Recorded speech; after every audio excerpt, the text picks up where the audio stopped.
What does the law of God require? This is question 7 of the New City Catechism. What does the law of God require? Here's the answer, and I'm going to give you a heads up. It's a lot to memorize. It's a doozy. Personal, perfect, and perpetual obedience. That we love God with all our heart, soul, mind, and strength, and love our neighbors as ourselves. What God forbids should never be done, and what God commands should always be done. It's a lot. But the kid's answer says this. Let's go back to the question. What does the law of God require? Here's the kid's answer.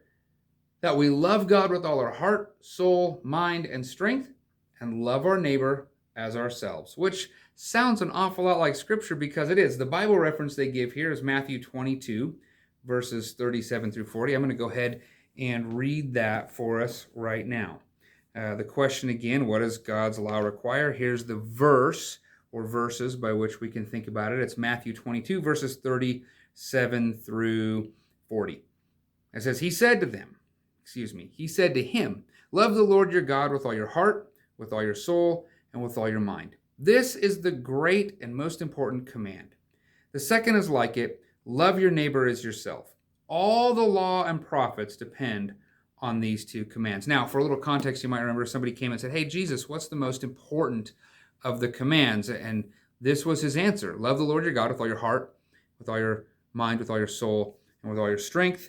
Or as this one is, love the Lord with all your heart, soul, mind, and strength.